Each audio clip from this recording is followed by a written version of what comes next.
Good day, grade 10 students. Welcome to English class. I am teacher Arnel, always ready to learn and to give you learning. None of us is created perfect. All of us are endowed with strengths and weaknesses, which make our imperfections perfectly normal. But the promise of positivism allows us to be a better person by capitalizing on our strengths and weaknesses.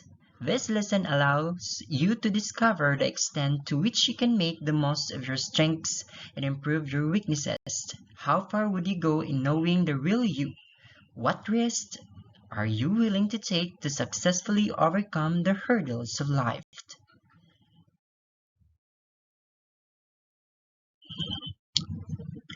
Today, I will read to you the story of Orpheus from the ancient Greece by Alice Lowe. But before that, we'll know what is myth first.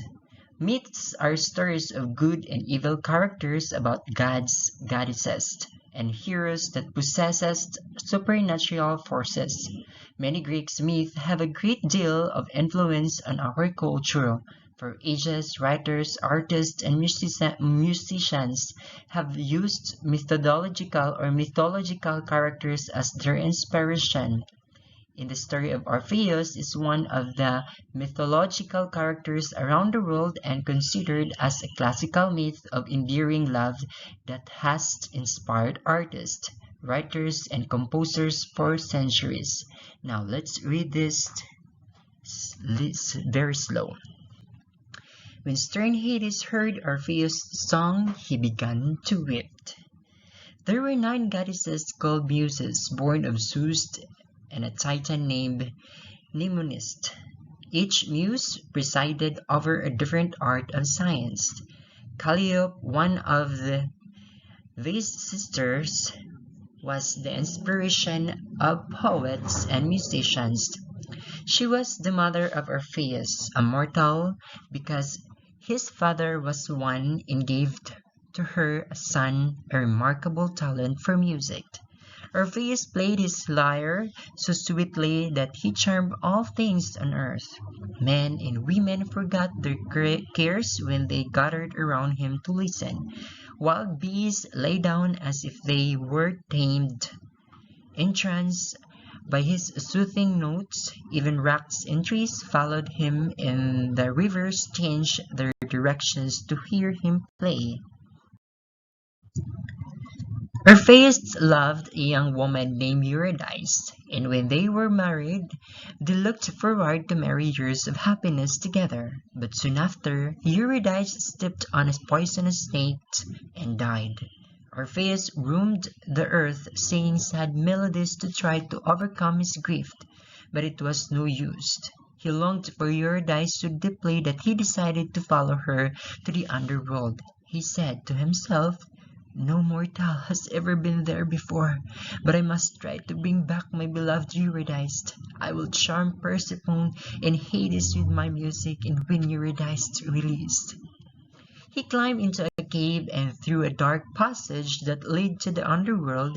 When he reached the river Styx, he plucked his lyre, and Charon, the ferryman, was so charmed that he rowed him across.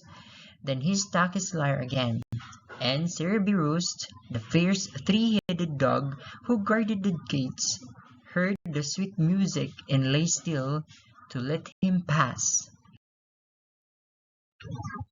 Orpheus continued to play his lyre tenderly. As he made his way through the gloomy underworld, the ghosts cried when they heard his sad music. Sisyphus, who had been condemned to roll a rock uphill forever, stopped his fruitless work to listen. Tantalus, who had been sentenced to stand in a pool of receding water, stooped, trying to quench his thirst, and even the wheel to which Ixion was tied as punishment stopped turning for one moment.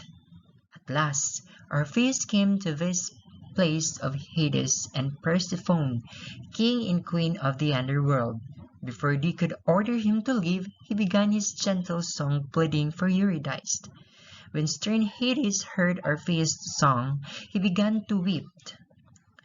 Cold Persephone was so moved that for the first time in all her months in the underworld, her heart melted. "Oh, please, my husband," she said to Hades, "let Eurydice be reunited with Orpheus." And Hades replied, "I too feel the sadness of Orpheus. I cannot refuse him." They summoned Eurydice, and the two lovers clasped each other and turned to leave. "Wait," said Hades to Orpheus. "Eurydice is yours to take back to earth on one condition." "What is that?" asked Orpheus. "She must follow you, and you must not look back at her until you are on earth again." "I understand," said Orpheus, "and I am forever grateful." Orpheus and Eurydice left the underworld and made their way through the dark passage that led to the upper world.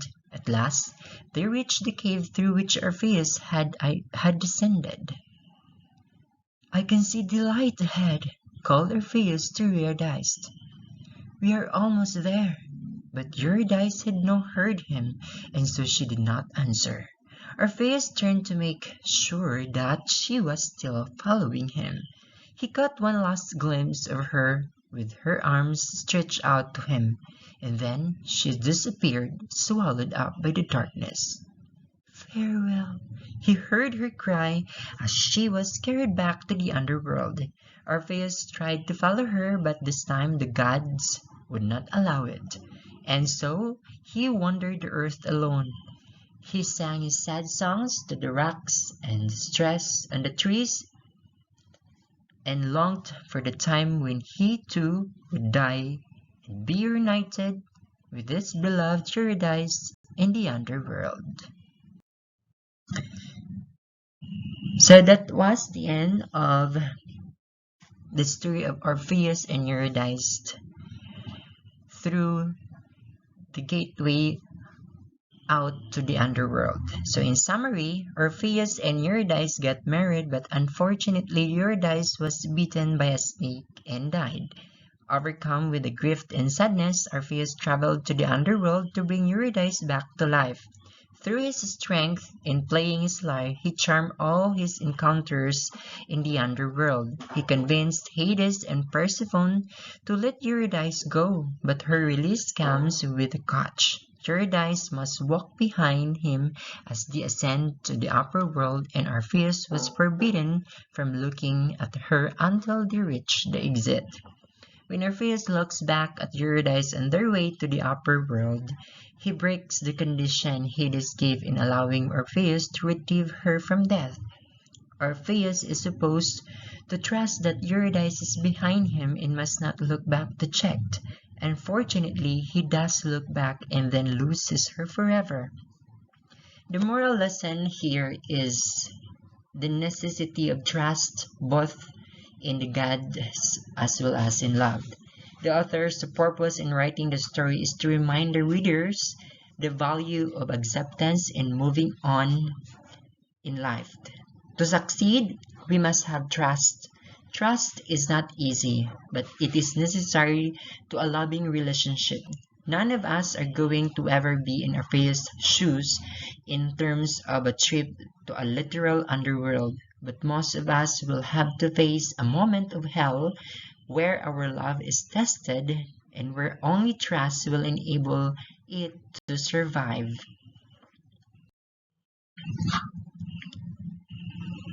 So now let's find out what is implicit and what is explicit.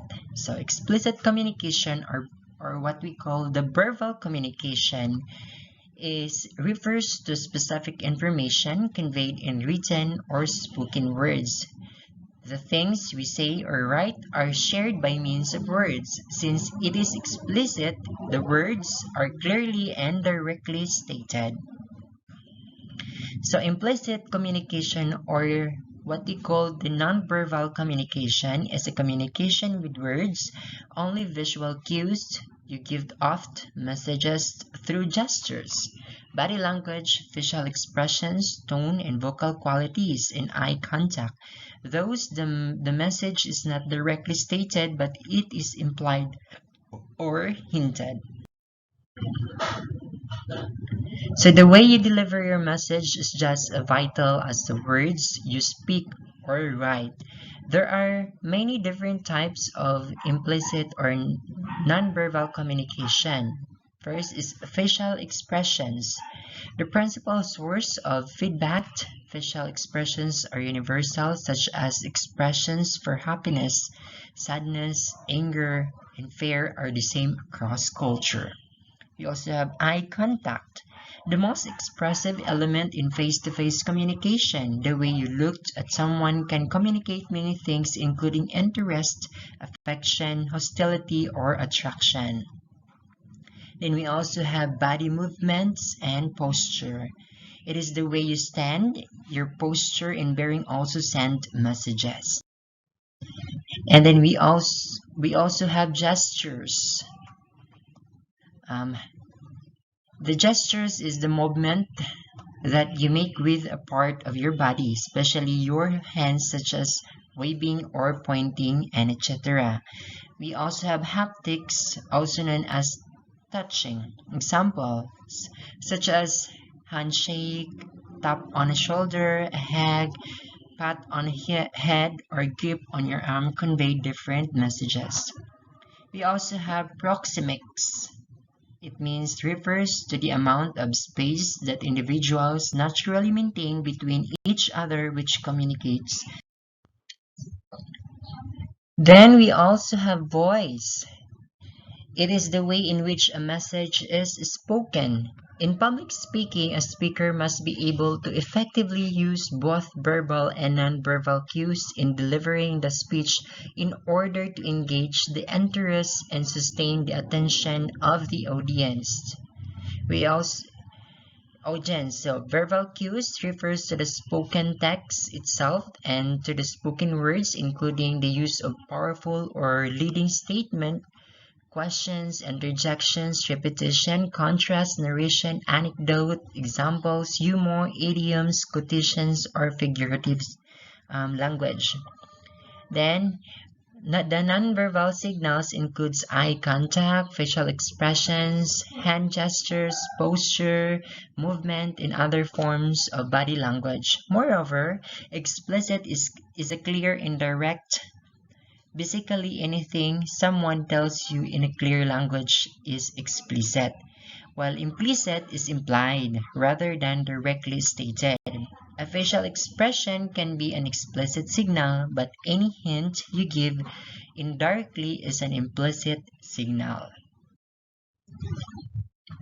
So that ends our discussion. So now, with your pen and paper, let's try this following questions. Number 1. What was the greatest strength of Orpheus? What was his weaknesses?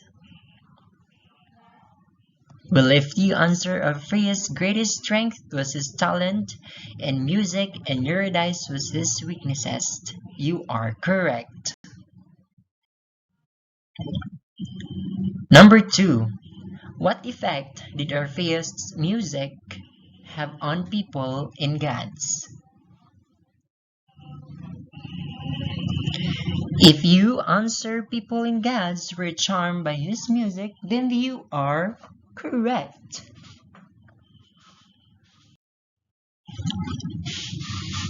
Number 3. Why did Orpheus decide to rescue his wife from the underworld?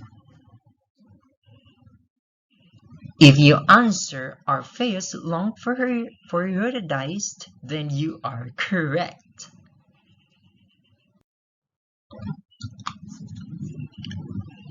Number 4. Why did Orpheus look back to see if Eurydice was following him?